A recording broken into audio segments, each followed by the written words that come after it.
Você já se pegou desejando mudar, ser uma pessoa diferente, mas ao mesmo tempo caindo nos mesmos erros de sempre? É como uma batalha silenciosa dentro de nós, uma luta em quem queremos ser e quem realmente somos. Esse conflito do coração é algo com o qual todos nós vamos lidar em algum momento da vida. Sabemos o que é certo, desejamos fazer o bem, mas quando menos esperamos, lá estamos nós fazendo exatamente o oposto do que planejamos. O apóstolo Paulo, um dos mais influentes líderes da igreja primitiva, conhecia esse lugar de perto. Em sua carta aos Romanos, capítulo 7, versículo 19, ele desabafou sobre esse conflito interno. Porque não faço o bem que eu quero, mas o mal que não quero, esse faço. Que honestidade, não é? Paulo, um homem decidido à causa do evangelho, admitiu que lutava consigo mesmo. Ele queria viver de acordo com a vontade de Deus, mas se via frequentemente tropeçando, envolvido em uma guerra interna que parecia não ter fim. Esse conflito do coração é como estar em uma casa dividida. Há partes de nós que desejam a luz, que querem fazer o que é bom, mas outras partes estão presas em hábitos, em medos, em comportamentos que parecem incontroláveis. É um combate constante entre o velho e o novo, entre o eu que deseja se render a Deus e o eu que insiste em seguir seu próprio caminho. A ansiedade cresce nesse terreno. Ficamos presos em uma espiral de frustração e culpa, nos perguntando por que não conseguimos ser melhores, por que caímos nas mesmas armadilhas, e se eu nunca mudar? Enfim, e se eu continuar repetindo os mesmos erros? A mente começa a tecer um ciclo de autocrítica e a paz parece escapar pelas brechas das nossas falhas. Paulo não estava sozinho nessa batalha e você e eu também não. O conflito do coração é algo humano. Desde o Éden, quando Adão e Eva escolheram seguir seus próprios desejos ao invés da vontade de Deus, a humanidade carrega essa tensão entre o querer e o fazer, entre o bem e o mal. É como se em cada um de nós existisse um campo de batalha, onde a velha natureza e a nova elas se enfrentam continuamente. Mas há um ponto importante para se destacar nessa confissão de Paulo. Ele não se contenta com as suas condições, ele reconhece o conflito, mas também busca uma resposta. E essa resposta não está em si mesmo, nem em um esforço de força de vontade para ser perfeito. Paulo, ele clama: miserável homem que eu sou, quem me livrará do corpo desta morte? E então ele responde a sua própria pergunta: graças a Deus, por Jesus Cristo, nosso Senhor. Aqui está o segredo. O conflito do coração é uma luta que não podemos vencer sozinhos. Tentamos fazer o que é certo, tentamos mudar, mas acabamos descobrindo que nossa força não é suficiente. A verdadeira transformação não vem dos nossos esforços isolados, mas de nos rendermos ao agir de Deus em nós. É como uma árvore que, em vez de lutar para crescer sozinha, ela se rende à terra, à água, à luz do sol para florescer. A ansiedade nos faz acreditar que precisamos resolver esses conflitos por nossa própria força, por nossa própria conta, que temos que ser fortes o tempo todo, sem espaço para erros. Mas, ao contrário, Deus nos chama a reconhecer nossas fraquezas e a entregar a nossa luta a Ele. Não se trata de desistir de tudo, de desistir de lutar, mas de lutar de uma maneira diferente. Não na nossa própria força, mas na dependência da graça divina. Paulo experimentou essa mudança de perspectiva. Em outro momento, no 2 Coríntios capítulo 12, versículo 10, ele escreveu assim: quando sou fraco, então é que sou forte. O conflito do coração continua, Mas agora, em vez de tentar vencê-lo sozinho, Paulo confia no poder de Deus, que opera em sua fraqueza. O poder de Deus opera na nossa fraqueza. Paulo ele não nega as suas lutas, mas as coloca diante de Deus, permitindo que a graça atue em cada parte do seu ser. E quanto a nós, podemos aprender a fazer a mesma coisa. Aceitar que temos o conflito interno não é um sinal de derrota. É um reconhecimento da nossa necessidade de Deus. Quando admitimos as nossas lutas, abrimos espaço para que a transformação aconteça. Deus não espera que sejamos perfeitos, mas que sejamos honestos diante dele, entregando os nossos conflitos e fraquezas ao seu cuidado. Imagine um campo de batalha, após uma longa e exaustiva luta. A escuridão, cansaço, mas aí então surge a luz da manhã, trazendo esperança e renovação. Assim é quando trazemos os nossos conflitos diante de Deus.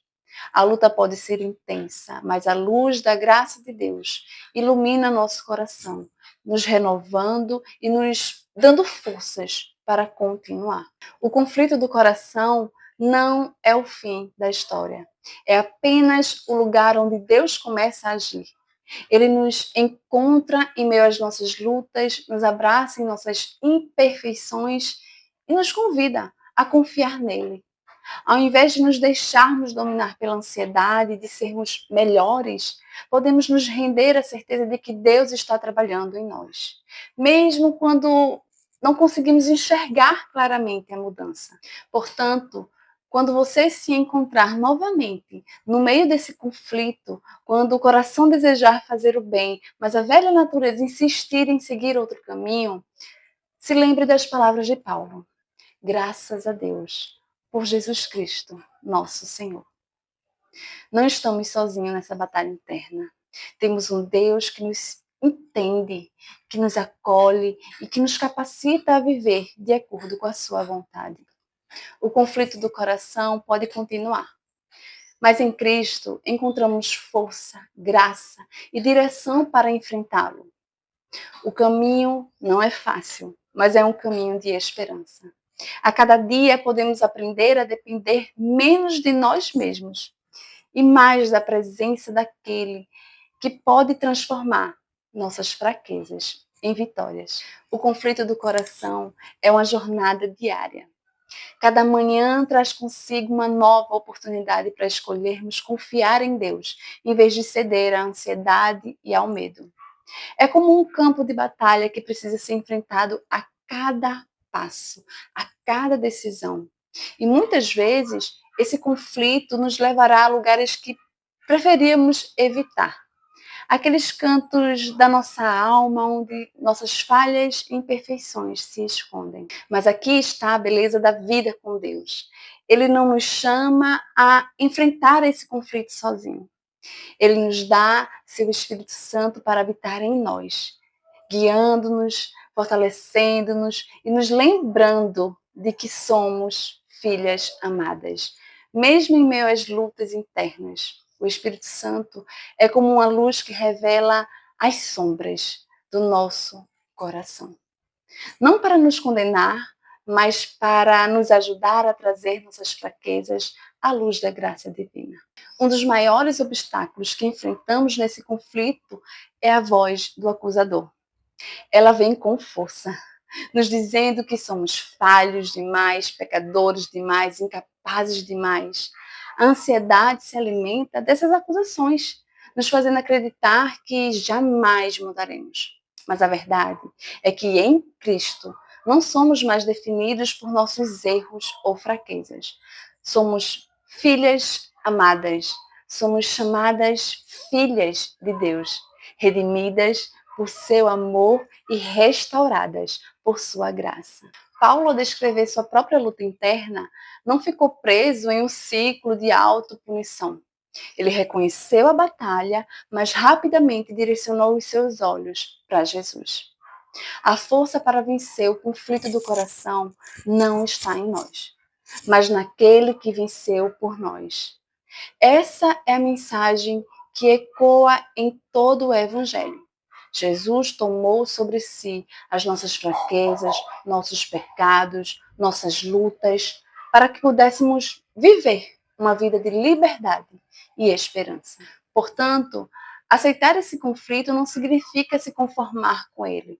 Ao contrário, significa reconhecer que em cada batalha temos a oportunidade de experimentar a graça de Deus. Quando caímos, somos levantados. Quando erramos, somos perdoados. Quando nos sentimos fracos, encontramos forças em Deus. A vida cristã não é uma linha reta e de perfeição, mas um caminho cheio de altos e baixos, onde a misericórdia de Deus nos sustenta a cada passo. É importante também a gente lembrar que essa luta é parte de um processo de crescimento. Assim como um atleta que treina e desenvolve força ao enfrentar resistência, nós crescemos espiritualmente ao lidarmos com nossos conflitos internos. Não é fácil. E muitas vezes é doloroso, mas é através dessa batalha que Deus nos molda e nos transforma à imagem de seu Filho. Uma das maiores armadilhas da ansiedade é nos fazer acreditar que as nossas lutas são inúteis, que nossos esforços para mudar são em vão. Mas a palavra de Deus nos assegura que aquele que começou a boa obra em nós há de completá-la até o dia de Cristo Jesus. Lá em Filipenses capítulo 1, versículo 6. Deus está trabalhando em nós, mesmo quando não vemos ou sentimos a mudança. O conflito do coração é parte desse processo de santificação, onde somos transformados de glória em glória. E então, o que fazer diante do conflito do coração? Bem, primeiro, reconheça-o. Não tente esconder ou negar suas lutas. Seja honesta consigo mesma e com Deus. Ele já conhece cada detalhe do nosso coração e ainda assim escolheu nos amar. Em segundo, entregue as lutas a Deus. Diga-lhe onde você se sente fraca, onde você falha, onde a ansiedade tenta te dominar. E, finalmente, descanse na graça de Deus. Se lembre de que não é sua força que vencerá essa batalha, mas a força daquele que vive em você. Então, quando se encontrar diante das lutas internas, se lembre do amor imutável de Deus. Ele não se afasta de você por causa dos seus conflitos. Na verdade, ele se aproxima, desejando te fortalecer e te guiar por um caminho de restauração e paz. O conflito do coração é real, mas a presença de Deus em meio a essa luta, ela também é ainda mais real e poderosa. O caminho da fé não promete a ausência de conflitos, mas nos garante a presença de Deus em cada batalha. E essa presença muda tudo. Ela transforma nossa luta em uma jornada de crescimento, onde aprendemos a depender de Deus, mais do que a nós mesmos. Cada vitória, cada queda, cada passo é um convite para nos achegarmos a Deus, para descansar em sua graça e para confiarmos que Ele está fazendo algo novo em nós. Portanto, continue caminhando. Aceite o conflito do coração como parte da jornada, sabendo que em cada passo você é sustentada pela mão daquele que nunca vai te deixar. A luta interna, ela persiste, mas o amor de Deus é maior do que qualquer batalha que você pode enfrentar. E ao final de cada dia, você pode dizer como Paulo: graças a Deus por Jesus Cristo, nosso Senhor, porque é nele que encontramos a força para seguir em frente. Deus abençoe.